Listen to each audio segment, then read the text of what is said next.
Oi meu povo que assiste o Gringa Retada. Pra quem não me conhece, eu sou a Daiane, sou uma nordestina tentando explorar o mundo. E hoje eu já começo assim o dia com a cara de sono, amassada, e viajando. Aí você pode se perguntar: Dai, você tá indo pra outro país já? Eu vou falar pra você: não, tô indo pra outro tempo, tô viajando no tempo. Tô indo visitar a pirâmide mais antiga do mundo. Fica aí e assiste todo dia até o final.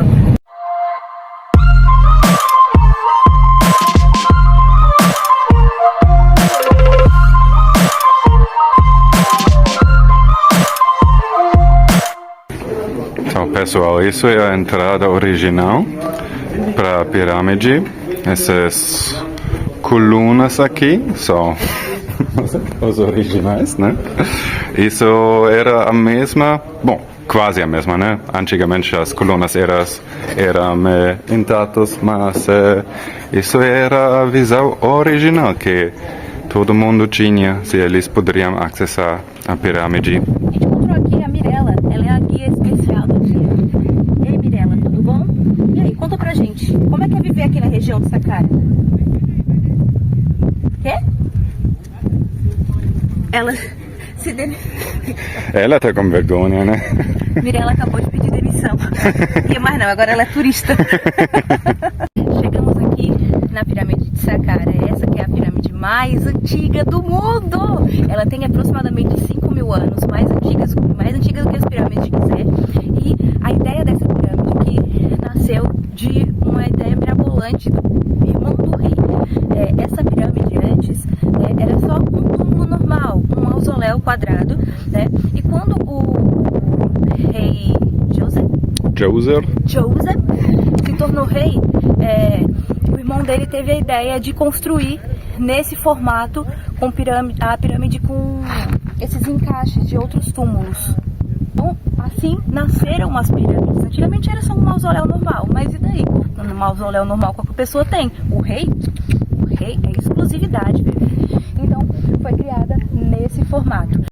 O local onde é encontrada a pirâmide de Saqqara é, na verdade, um grande complexo funerário. E lá dá para encontrar pirâmides antigas, como a mais antiga do mundo, e até túmulos mais recentes. Estamos subindo na pirâmide. Descendo, né? Verdade. A gente está descendo para a pirâmide de Unas, rei Unas. E a inscrição mais velha de uma oração que ajuda o rei para a vida depois da morte. Eles têm essa oração em outros túmulos também, mas isso aqui é a mais velha do mundo. Que fala aqui, onda. Olha a onda. E ali em cima? E em cima são estrelas no teto, que provavelmente significam os ancestrais dos reis.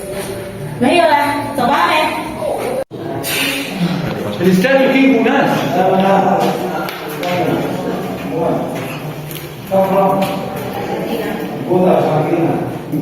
Aqui a gente tem um exemplo de túmulo e aqui dentro ficavam os sarcófagos.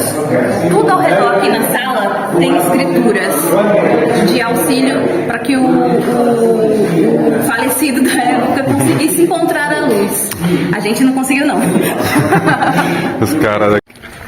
Infelizmente a experiência lá dentro é um pouco interrompida porque tem uns fake guias tentando te criar uma experiência de luzes e sombras. Não funciona, a gente só quer ver o túmulo. E não dá pra ver detalhe, não dá pra ver coisa direito, porque eles ficam apagando a luz.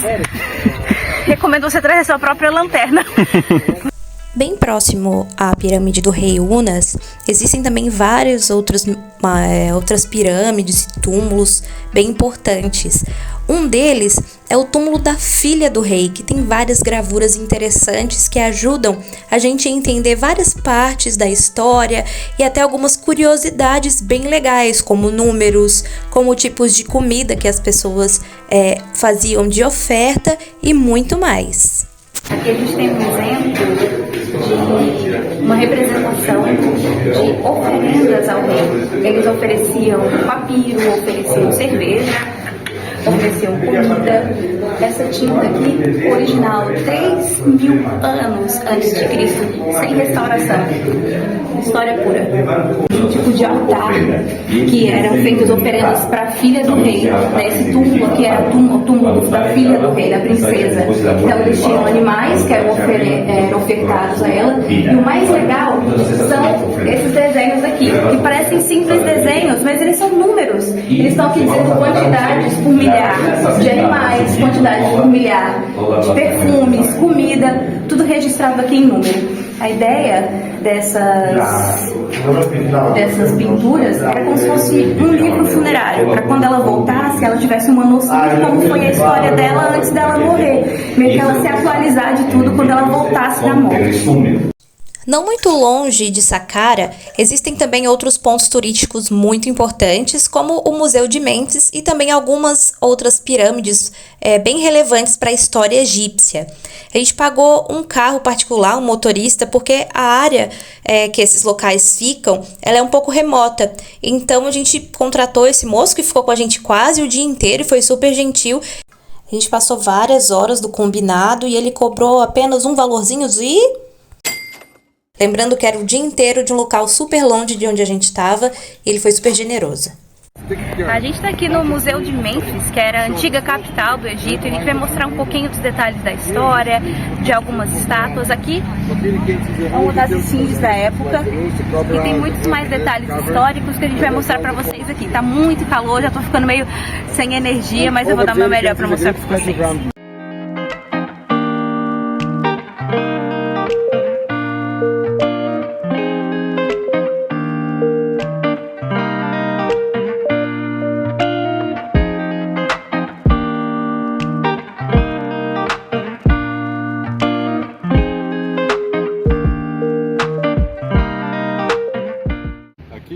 Temos a deusa Hathor, que era a deusa de amor, maternidade e música.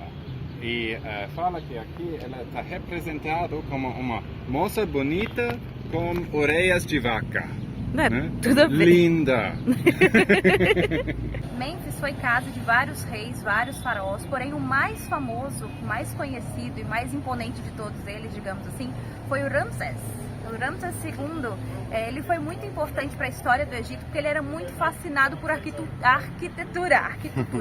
Ele era muito fascinado por arquitetura.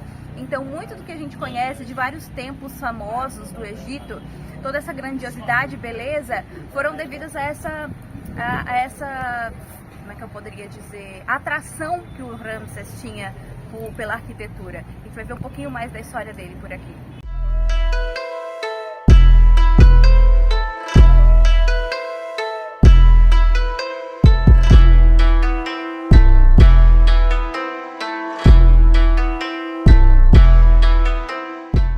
Atrás de mim tem a estátua de Ramsés, que ela foi encontrada parcialmente, quase que inteira, né? Falta um pouquinho dos pés. No total seriam 10 metros de altura.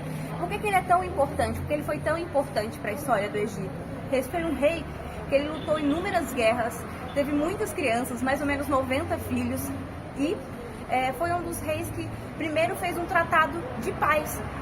Por mais que ele tenha lutado várias guerras e ganhado muitas, ele foi o primeiro cara que pensou assim, e se a gente tentasse fazer um acordo de paz para não precisar lutar mais? E com isso ele conquistou grande fama e tá aí o resultado dele. Um legado para uma vida inteira, para vários séculos.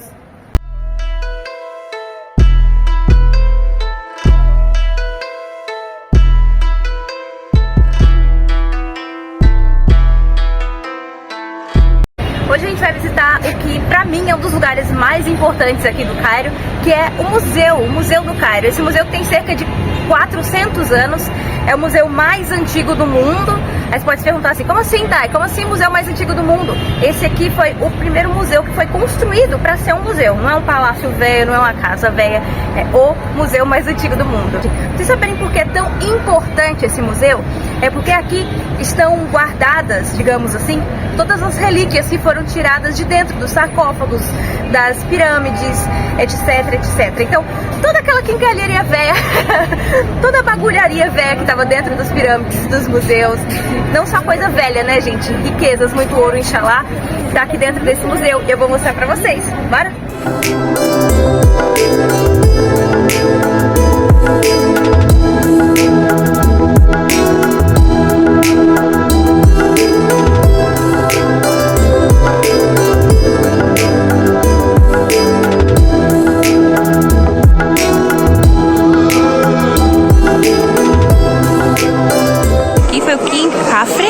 Esse aqui foi o responsável pelas construções das pirâmides de Gizé.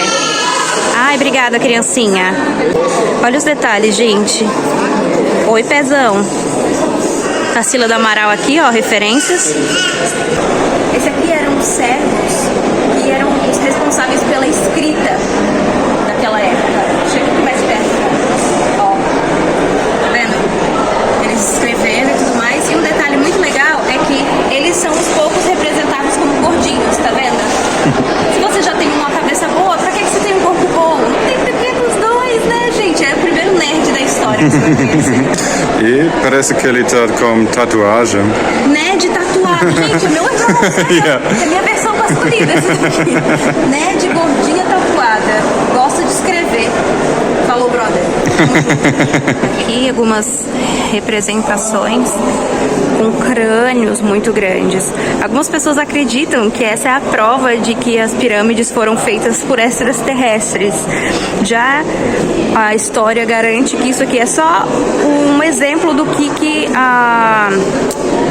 Como é que fala quando você tem relações com seus parentes? Isso aqui é só uma representação do que o incesto faz. E aí, o que você acha? Extraterrestre ou relações com parentes? Eu acho que é exemplo de pedra, das quais ajudaram a decifrar o idioma daquela época. Aqui tem um egípcio com todos aqueles símbolos. Essa não é a Rosetta Stone, mas é uma muito importante que auxiliou nesse processo. Aqui é o egípcio. Aqui mais para baixo, linguagem da Babilônia.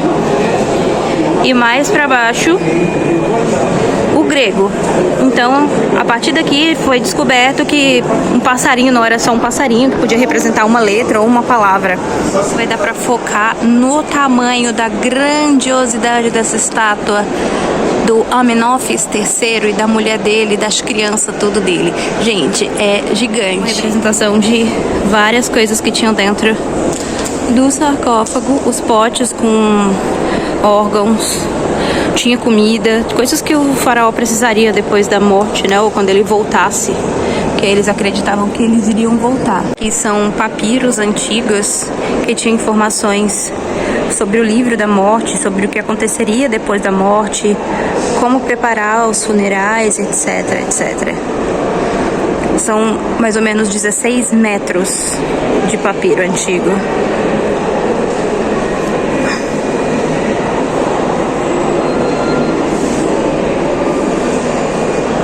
Múmia que você quer? Tome múmia. O problema é que aqui o museu é um pouco desorganizado, então não tem muita informação de quem eram as múmias, ou tipo bagunçado mesmo, sabe? Mais uma aqui. A iluminação deixa a desejar um pouco.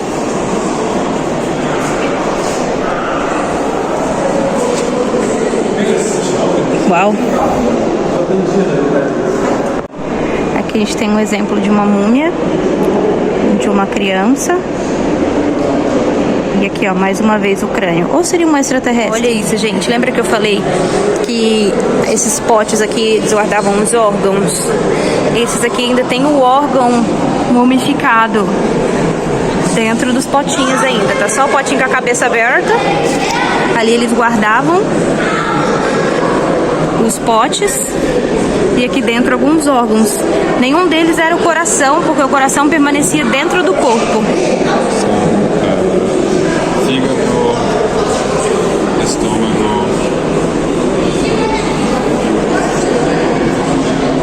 Fígado, estômago, intestino e e pulmão. Ali de onde foi tirado ali o sarcófago, de onde foi tirado tudo isso. Gigante!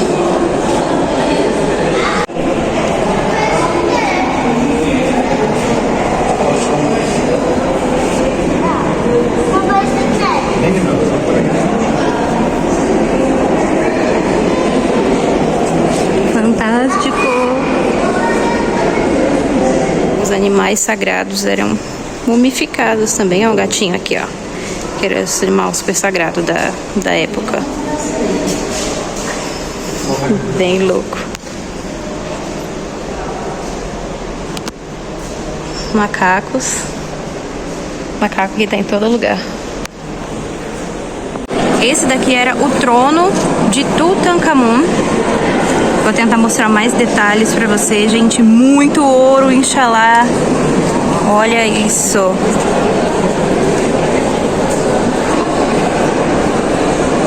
Olha esses detalhes aqui na lateral. Que coisa mais linda. Tem cobra, tem um pássaro, tem um tiozinho ali, que a gente não tá querendo saber quem é. Muito lindo. Esse daqui é uma parte bem específica da história, porque esse aqui não é uma estátua do Tutankhamun, é um molde dele. Esse aqui era exatamente o tamanho que ele tinha, e esse molde era usado para a fabricação de roupas dele, das roupas, das joias dele. Ele tinha 19 anos e ele era bem fraco. Aqui a gente tem um exemplar das sandálias dele, e aqui um pote onde era uma caixa onde era guardada as joias e alguns pertences do Tutankhamun. Meninas, tudo bom? Uma explicação sobre as coroas dos faraós. Elas têm duas partes. Uma que é quadrangular aqui, que representa o Egito do Sul. E que parece me ajuda. Pino de boliche, que é que você quer usar. Pino de boliche. Que representa o Egito do Norte, que antigamente os dois Egitos eram separados, né? E o primeiro faraó unificou eles, e então desde esse momento a coroa tem essas duas partes também. Aqui não dá para ver, mas essa parte aqui é vermelho e essa parte aqui é branco. E porque isso eu não sei, talvez... Fashion baby. Isso é só para fashion baby.